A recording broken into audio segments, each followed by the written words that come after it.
تو یہ شاعر اللہ ہے کیا؟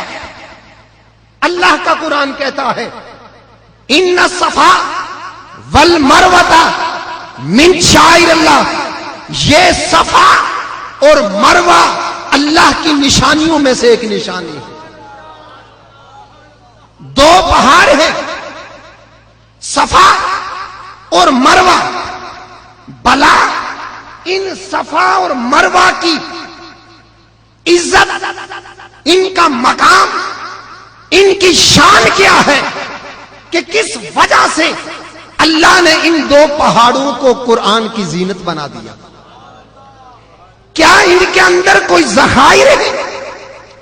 کیا یہ دنیا کے کوئی بلند و بالا پہاڑ ہے؟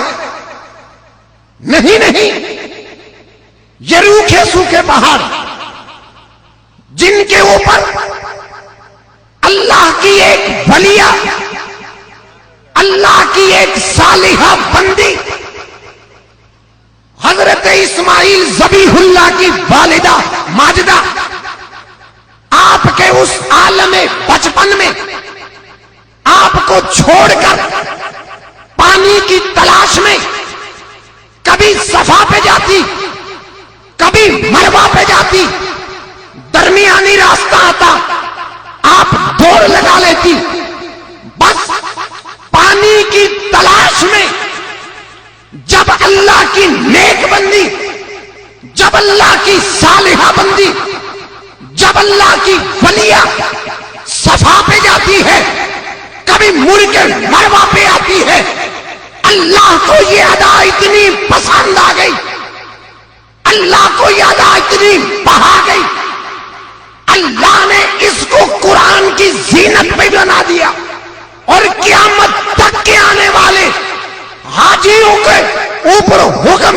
لازم کر دیا کہ جب تم صفا اور مروہ کے درمیان دوڑ کر میری ولیہ کی سنت پر عمل نہیں کرو گے تمہارا حج قبول نہیں کروں گا۔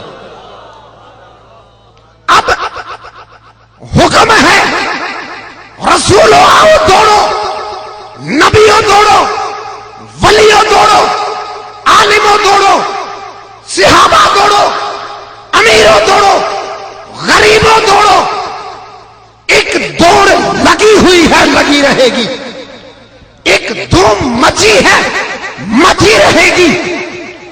عقل جگ ہے، کیا یہ دوڑنا بھی کوئی عبادت ہے؟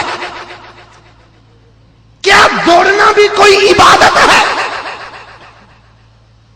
کیا یہ کوئی فقہی جزیہ ہے؟ کیا یہ طہارت کا مسئلہ ہے؟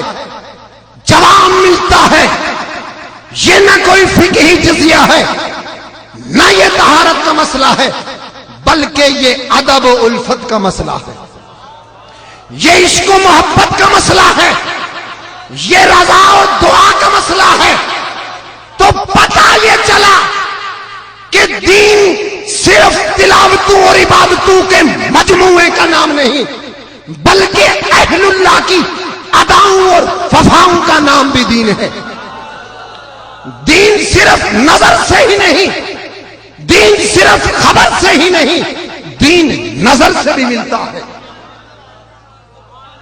دین صرف کتابوں سے ہی نہیں، دین آستانوں سے بھی ملتا ہے،